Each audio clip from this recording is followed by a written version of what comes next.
예수님께서 십자가에 못 박히게 되어지고 십자가 위에서 죽게 되셨지만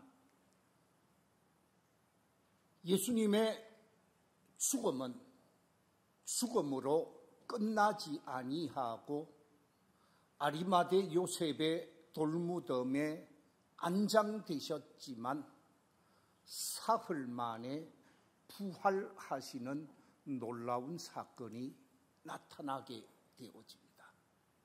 그리고 부활하신 주님께서 자신을 따르는 제자들, 자신을 사랑했던 성도들을 만나게 되어지지요. 부활의 주님이 만났던 사람들이 누구인가? 성경에 보면 11번의 만남의 사건이 기록되어져 있습니다. 제일 첫 번째 부활의 주님을 만난 사람, 부활의 주님이 제일 먼저 만난 사람이 누구인가? 막달라 마리아입니다. 귀신에게 사로잡혀 있고 희망이 없었던 마리아를 귀신으로부터 자유케 하고 주님을 누구보다 사랑했던 여인 막달라 마리아를 만나 주셨습니다. 두 번째 만난 사람이 누굽니까? 살로메와 요한나와 모친 마리아와 여인들, 무덤을 찾아갔던 여인들을 예수님께서 두 번째 만나 주셨습니다. 세 번째 만난 사람이 누구인가? 예수님을 부인하고 예수님을 모른다고 말하고 심지어 저주까지 했던 제자 시몬 베드로를 세 번째 만나 주셨습니다. 그리고 오늘 본문 속에 기록되어져 있는 사람들, 엠마오로 내려가고 있었던 두 제자를 예수님이 네 번째 만나 주게 되어집니다. 다섯 번째 만났던 사람은 제자 공동체, 요나가 없는 제자 공동체에 찾아가게 되어지고 집안에서 문을 잠가 놓고 있는 제자 공동체에 찾아가셔서 평강을 빌고 성령을 받으라 말씀하시면서 제자들을 만난 사건이 바로 이어지게 되어지지요. 여섯 번째 만남은 도마가 있는 제자 공동체에 찾아가셔서 도마에게 말하기를 보고 믿는 사람이 아니라 보지 않고 믿는 사람이 복되다고 하시면서 믿음을 강조하신 사건이 여섯 번째 만남의 사건입니다. 일곱 번째 만난 사람은 갈릴리 산에 모여 있었던 11명의 제자 공동체들이지요. 그리고 여덟 번째는 고기잡이를 하고 있는 제자들을 만난 사건입니다. 그리고 아홉 번째는 감람산에 모여 있었던 수많은 성도들, 약 500여 성도라 표현하고 있습니다. 그리고 열 번째 만난 사람은 예수님의 육신적인 동생, 예루살렘 교회에 선한 영향력을 끼쳤던 동생 야고보였습니다. 그리고 마지막 11번째 부활의 주님이 만난 사람은 바리새인으로, 서기관으로 그리스도인들을 박해하고 그리스도인들을 핍박하고 그리스도인들을 잡아 죽이는데 누구보다도 앞장을 섰던 사람 사울을 만나게 되어집니다. 이 11번의 만남의 사건을 통해서 부활의 주님을 만난 사람들은 다 변화된 삶을 살게 되어집니다. 부활의 주님을 만난 사람은 다 인생의 전환점을 발견하게 되어집니다. 이 가운데에서 오늘 본문 속에 등장하고 있는 엠마오로 내려가고 있었던 두 제자가 부활의 주님을 만나면서 주님을 만나고 난 이후에 어떻게 삶이 변화되고 어떻게 새로운 인생을 살게 되어졌는가, 본문 속에서 나타나는 그 변화된 모습을 오늘과 다음 주 2주간에 걸쳐서 말씀을 나누며 은혜를 받고자 합니다. 어떻게 변화되어졌는가? 오늘 본문 속에서 제자들의 변화된 모습을 제일 먼저 발견할 수 있는 것은 안목의 변화가 일어났음을 발견할 수가 있습니다. 보지 못하던 눈이 보게 되는 놀라운 사건이 나타났다는 말씀입니다. 오늘 본문에 보면 예루살렘에서 예수님이 십자가에 못 박히게 되어지고 죽게 되어진 예루살렘에서 끔찍한 사건, 상상하지 못했던 예수님의 십자가 죽음을 목격했던 제자들이 예루살렘을 등지고 예루살렘을 떠나서 엠마오로 내려가고 있었습니다. 엠마오로 내려갈 수밖에 없었던 이들은 주님을 따라서 엠마오에서 예루살렘으로 올라올 때 희망을 가졌을 것입니다. 예수님을 통해서 내가 한 자리 해야지. 예수님이 예루살렘에 올라오게 되어지면 예수님을 중심으로 해서 새로운 국가 공동체를 만들게 되어지면 어떤 사람은 총리를 하고 어떤 사람은 위정을 하고 어떤 사람은 자위정을 하고 어떤 사람은 대단한 자리에 앉게 되어질 것인데 나도 여기에 한 자리 해야지 라는 생각으로 제자들이 예수님을 따르게 되어집니다. 그런데 예수님이 처참하게 무너지게 되어집니다. 예루살렘에서 체포되어지게 되어지고 예루살렘 공회를 통해서 종교적인 재판으로 사형이 언도되어지고 이 사형을 언도한 것에 관해서 로마 총독이 인준하게 되어지면서 예수님은 그야말로 전혀 힘을 쓰지 못하고 십자가에 못 박히게 되어집니다.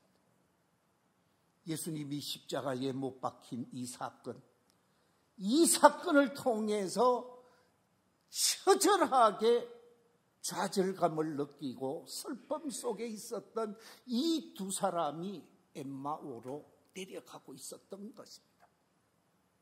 그들 속에 예수님이 가까이 다가가게 되어집니다. 그들 두 사람 속에 예수님이 함께 가게 되어지는데 누가복음 24장 15절과 16절에 보면 이렇게 기록하고 있습니다. 그들이 서로 이야기하며 문의할 때에 예수께서 가까이 이르러 그들과 동행하시나 그들의 눈이 가리워져서 그인 줄 뭐라고요? 알아보지 못하거늘. 예수님을 예수님으로 알아보지 못했다고 그랬습니다. 눈은 가졌어도 부활하신 주님을 주님으로 인식하지 못했고 주님으로 알아보지 못했다라는 말씀입니다. 그렇습니다. 부활하신 주님을 볼 수가 없었다라는 거지요. 부활하실 것을 믿지 않았기 때문에 부활하신 주님이 그들 가까이에 왔음에도 불구하고 부활하신 주님을 볼 수가 없었습니다. 그런데 오늘 본문 말씀, 오늘 본문 30절, 31절 우리 같이 한번 읽어보겠습니다. 시작. 그들이 함께 음식 잡수실 때에 떡을 가지사 축사하시고 떼어 그들에게 주시니 그들의 눈이 밝아져 그인 줄 알아보더니 예수는 그들에게 보이지 아니하시는지라. 이들이 예수님과 동행하게 되어지는데 예수님이 친히 찾아오셔서 이들에게 말씀하게 되어지지요. 말씀하는 가운데 그 말씀을 해석하고 그 말씀을 증언해 주시는데 모세의 말씀, 예언자들, 선지자들의 말씀을 듣게 되어지는데 그 말씀 속에 감동을 느끼게 되어지고 가슴이 뜨거워졌다고 오늘 본문이 말씀을 하고 있고 생명의 떡을 나누게 되어지고 예수님이 축사하시며 기도하신 사건을 통해서 눈이 번쩍 뜨게 되어졌다는 말씀입니다. 그렇습니다. 부활의 주님을 만나게 되어지고 제자들의 영안이 열려지는 놀라운 역사가 나타났습니다. 부활하신 우리 주님을 통하여 생명의 말씀을 듣고 구원의 말씀을 듣고 영생의 말씀을 듣고 진리의 말씀을 듣게 되어지는 순간, 생명의 떡을 먹는 순간 그들 속에 영안이 열려지는 역사가 나타났다는 말씀입니다. 그렇습니다. 두 눈을 가졌다고 해서 똑같은 눈이라고 말할 수 없습니다. 눈은 눈이로되 볼 수 있는 눈이 있고 볼 수 없는 눈이 있습니다. 이 자리에 계신 우리 성도님들이 똑같이 두 눈을 가지고 있지만 예수 그리스도를 바라봄에 있어서 구원의 주님으로 바라볼 수 있는 믿음의 눈이 있는 사람이 있고 그렇지 못한 사람이 이 세상에는 많이 있다는 말씀입니다. 우리가 책을 두고 책을 보면서 검은 거는 뭐라고요? 글씨고 하얀 거는 종이라고 보는 사람이 많습니다. 요즘은 거의 한글을 다 읽고 쓰고 하게 되어집니다마는 옛날 일제하에 태어나셨던 우리 어머니, 할머니들을 여러분 한번 생각해 보십시오. 제가 어렸을 적에 저의 할머니는 글씨를 모르는 사람이었습니다. 나이 13살인가 14살에 저희 할아버지에게 시집을 왔다고 그러더라고요. 저희 어머니도 16살에 결혼을 했다고 그러더라고요. 그래도 저희 어머니는 글씨를 아는 그때는 학교를 무슨 학교라고 그랬어요? 예, 소학교라고 그랬습니다. 소학교를 다녀서 글씨를 알았어요. 그런데 저희 할머니는 글씨를 몰라요. 계산을 하는 것은 하는데 글씨를 다 모르더라고요. 편지가 오면 저희 삼촌한테서 편지가 오면 저를 불러서 시가 편지 좀 읽어줘. 그래서 제가 읽어드린 적이 있습니다. 글씨를 모르는 사람, 눈은 가졌지만 볼 수 없는 육신의 눈이 있습니다. 지금도 마찬가지입니다. 여러분이 영어로 쓴 글씨를 앞에 놓고 영어를 읽고 해석하는 분이 있는가 하면 그 글씨는 영어라는 것만 알지 무슨 뜻인지 모르시는 분들도 없잖아 있을 것입니다. 왜? 공부를 안 했기 때문에, 배우지 못했기 때문에. 똑같은 눈이지만 어떤 사람은 공부를 해서 읽을 수 있고 해석할 수가 있습니다. 눈은 눈이로 돼 볼 수 있는 눈이 있고 볼 수 없는 눈이 있다라는 거지요. 믿음의 눈도 마찬가지입니다. 영적인 눈, 영안도 마찬가지입니다. 믿음으로 예수 그리스도를 구원의 주님으로 보는 사람, 믿음의 눈으로 성경 말씀을 생명의 말씀으로 읽는 사람 있는가 하면 성경도 똑같은 세상의 기준으로 보는 사람이 없잖아 있습니다. 눈은 눈이로 돼 똑같은 눈이 아니다라는 말씀입니다. 그렇습니다. 열왕기하 6장에 보면 앉아서 천리 만리를 보는 사람이 등장하고 있습니다. 그 사람이 누구냐? 엘리야의 제자 엘리사입니다.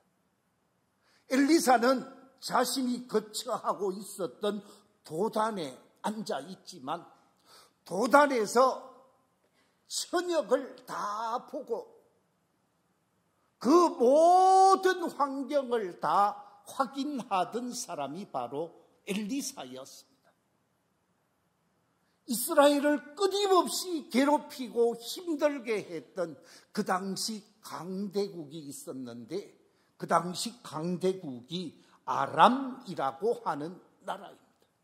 이 아람이라고 하는 나라는 끊임없이 약소 국가를 침략하고 괴롭히고 힘들게 했는데 주변의 여러 나라들을 공격하는 가운데 이스라엘도 공격하게 되어집니다.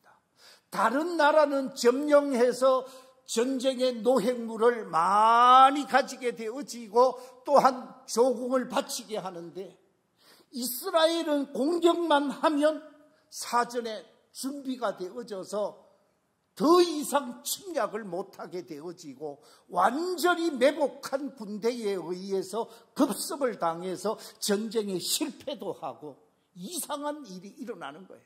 전력을 보면 아람 군대가 훨씬 센데 약한 이스라엘에게 당하게 되어지니까 이 아람 왕이 우리나라에 이스라엘 첩자가 있다고 생각하고 첩자 색출령을 내리게 되어집니다. 그런데 아무리 확인해도 첩자가 없는 거예요. 나중에 확인한 바는 이스라엘이라는 나라의 선지자 엘리사라는 사람이 있는데 이 엘리사라는 사람이 도단에 앉아 있지만 모든 주변 환경을 다 보고 그가 말하는 대로 이스라엘이 준비했기 때문에 아람 군대가 그들을 멸망시키지 못했다라는 정보를 입수하자마자 그렇다면 도단에 있는 엘리사를 제거하자. 제거 작전을 펴게 되어집니다.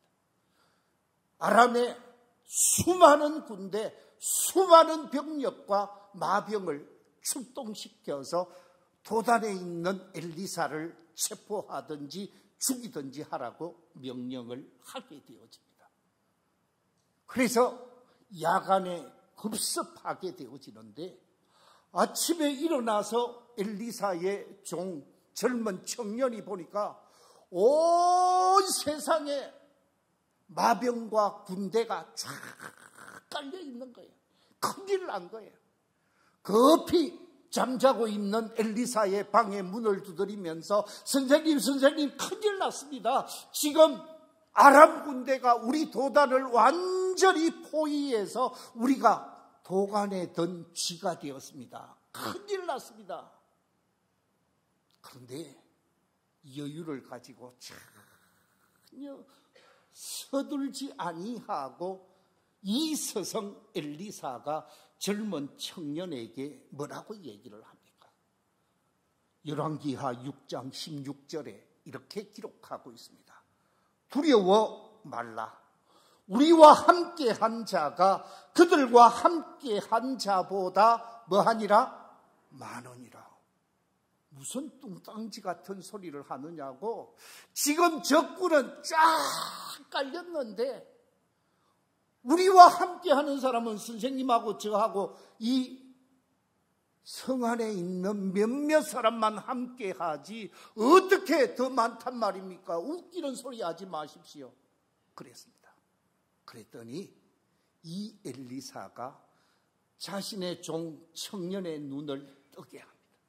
보지 못하던 눈을 떠서 보게 하는 놀라운 역사가 있게 되어지는데, 우리 함께 열왕기하 6장 17절 말씀 같이 한번 읽어보겠습니다. 시작. 여호와여, 원하건대 그의 눈을 열어서 보게 하옵소서 하니 여호와께서 그 청년의 눈을 여시매 그가 보니 불말과 불병거가 산에 가득하여 엘리사를 둘렀더라. 적군 아람 군대보다 하나님께서 엘리사를 보호하고 있는 군대가 훨씬 더 많다는 것을 열려진 영안을 통해서 보게 되어집니다. 이 사건을 그림으로 멋지게 그려놓은 그림을 하나 소개하겠습니다. 저 그림을 한번 보십시오. 제가 저 그림을 보면서 참 화가의 상상력, 화가의 그림이 대단하다라는 생각을 가졌습니다. 그렇습니다. 똑같이 육신의 두 눈을 가지고 있지만 어떤 사람은 보는 사람이 있습니다. 어떤 사람은 보지 못하는 사람이 있습니다. 보지 못하는 눈, 지식의 눈이 있고 지혜의 눈이 있고 영적인 눈이 있어서 신령한 세계를 보는 사람도 있습니다. 그렇습니다. 부활의 주님을 만나게 되어지면서 믿음의 눈을 뜨게 되어지고 영안을 뜨게 되어지면서 새로운 눈을 가지게 되어져서 예수 그리스도를 나의 주, 나의 하나님으로 고백하면서 참된 믿음의 사람으로 영안이 열려진 것처럼 이 자리에 나온 우리 모든 성도들의 눈이 뜨는 역사가 일어나게 되어지고 육신의 눈만을 가지는 것이 아니라 믿음의 눈, 영안의 눈을 가져서 하나님의 세계를 보고 하나님의 세계 속에서 복 있는 믿음의 꽃을 피워가는 모든 성도들이 되시기를 주의 이름으로 축원합니다. 두 번째, 변화된 제자들의 모습이 어떠한가? 삶에 있어서 삶의 방향이 180도로 바뀌어진 모습을 보게 되어집니다. 오늘 본문 속에서 이와 같은 사실을 우리에게 가르쳐 주고 있는데, 부활의 주님을 만나기 이전에는 예루살렘에서 엠마오로 내려가고 있었다고 그랬습니다. 예루살렘에서 실망과 슬픔 속에서 세상을 향하여 엠마오로 과거의 자리로 돌아가고 있었습니다. 그들은 어떤 마음으로 내려갔는가? 오늘 본문 이전의 말씀인 누가복음 24장 13절 14절 한번 읽어볼까요? 시작. 그날에 그들 중 둘이 예루살렘에서 25리 되는 엠마오라 하는 마을로 가면서 이 모든 된 일을 서로 이야기하더라. 엠마오로 내려가면서 십자가에 죽은 예수님에 관한 이야기만 하면서 슬픔 속에서 내려갔다고 그랬습니다. 그런데 누가복음 24장 32절 오늘 본문 속에 보면 뭐라고 얘기하고 있는가? 다시 한번 더 읽어보겠습니다. 시작. 그들이 서로 말하되 길에서 우리에게 말씀하시고 우리에게 성경을 풀어주실 때에 우리 속에서 마음이 뜨겁지 아니하더냐 하고 곧 그때로 일어나 예루살렘에 돌아갔다라고 말하고 있습니다. 절망에 사로잡히고 슬픔에 사로잡혀서 엠마오로 내려가던 발걸음이 예수님의 말씀을 받고 말씀 속에서 은혜를 체험하고 생명의 떡을 먹게 되어지면서 마음의 감동을 경험하게 되어지고 뜨거움을 경험하게 되어지면서 엠마오를 향하는 발걸음이 예루살렘으로 다시 올라갔다고 말씀하고 있습니다. 여기서 올라갔다라고 하는 말씀은 인생의 삶을 변화시켰다라는 거지. 절망을 향하여 나아가고 세상을 향하여 나아가고 세상 만족을 추구하며 나아가던 발걸음이 이제는 사명을 향하여 나아가고 하나님을 향하여 나아가고 하늘나라를 향하여 인생의 방향을 돌이켰다라는 말씀입니다. 그렇습니다. 예수 그리스도를 만난 그리스도의 제자들은 다 삶의 방향을 전환시킨 사람들입니다. 세상을 보며 사는 것이 아니라 세상에 살되 하늘나라를 바라보고 세상의 것을 추구하는 것이 아니라 하늘의 것을 추구하기 위해 삶을 사는 사람들로 바꾸어졌다, 그 말씀입니다. 부활의 주님을 만난 사울, 이름을 바울로 바꾸고 그가 부활의 주님을 만나고 고린도 교회를 향하여 간증하는 간증 속에 이렇게 말하고 있습니다. 고린도 후서 5장 14절 15절에 보면 그리스도의 사랑이 우리를 강권하시는 도다. 우리가 생각하건대 한 사람이 모든 사람을 대신하여 죽었은즉 모든 사람이 죽은 것이라. 그가 모든 사람을 대신하여 죽으심은 살아있는 자들로 하여금 다시는 그들 자신을 위하여 살지 않고 오직 그들을 대신하여 죽었다가 다시 살아나신 이를 위하여 살게 하려 함이라. 사도 바울은 나를 위하여 죽으셨던 그 예수 그리스도, 이제 살아서 우리에게 산 소망을 주시는 예수 그리스도, 그분을 위하여 제가 살겠습니다. 그분을 따르는 사람을 죽이고 그분을 따르는 사람을 핍박했던 사울이 변하여 그분을 위해 살겠다라고 말하고 있습니다. 로마서 14장에 보면 이렇게 고백합니다. 7절 8절 같이 한번 읽어보겠습니다. 시작. 우리 중에 누구든지 자기를 위하여 사는 자가 없고 자기를 위하여 죽는 자도 없도다. 우리가 살아도 주를 위하여 살고 죽어도 주를 위하여 죽나니 그러므로 사나 죽으나 우리가 주의 것이로다. 사도 바울이 주님을 만나고 변화되어지고 거룩한 믿음의 사람으로 삶을 살면서 우리 중에 아무도 이제는 자기를 위하여 사는 사람이 없고 살든지 죽든지 사나 죽거나 우리가 주님의 사람으로 살겠노라고 다짐하면서 삶의 변화가 완전히 일어난 모습을 보게 되어집니다. 빌립보 교회를 향하여 고백하는 고백도 우리가 잊을 수가 없습니다. 빌립보서 1장 21절에서 사도 바울은 이렇게 고백하고 있습니다.